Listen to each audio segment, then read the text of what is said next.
Dans notre vidéo précédente, nous avons abordé les bases du trading des paires de devises. Aujourd'hui, nous allons voir leur catégorisation. Les devises sont divisées en 3 catégories principales: les majeures, les mineures et les exotiques.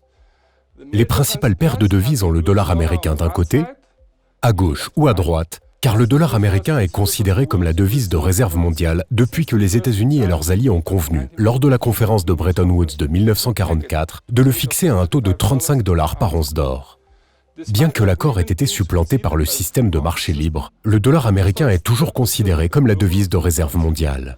Les principales paires de devises sont les paires les plus fréquemment négociées dans le monde, et elles constituent la plus grande part du marché d'échange. Parmi les principales devises, on peut citer l'euro contre le dollar américain contre le yen japonais, la livre britannique contre le dollar américain contre le franc suisse, le dollar américain contre le dollar canadien et le dollar australien contre le dollar américain. La deuxième catégorie de devises est celle des paires de devises croisées, ou si vous préférez, des paires de devises mineures. Il s'agit de paires de devises qui n'incluent pas, laissez-moi le répéter, qui n'incluent pas le dollar américain et qui sont également appelées taux croisés ou croisés.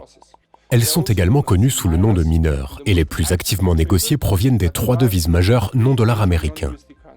Il s'agit de l'euro, du yen japonais et de la livre britannique. Par exemple, euro-livre britannique, yen japonais, euro-dollar canadien. La troisième catégorie de paires de devises est celle des paires de devises exotiques. Ces paires de devises sont constituées d'une devise majeure associée à la devise d'une économie émergente, ou d'une petite économie d'un point de vue mondial, comme Hong Kong ou Singapour, et de plusieurs pays européens en dehors de la zone euro.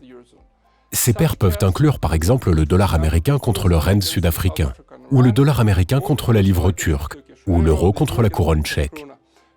Il convient de noter que bien que des paires de devises exotiques puissent offrir des bénéfices élevés, leur nature volatile et parfois imprévisible peut constituer un inconvénient pour ce type de trading.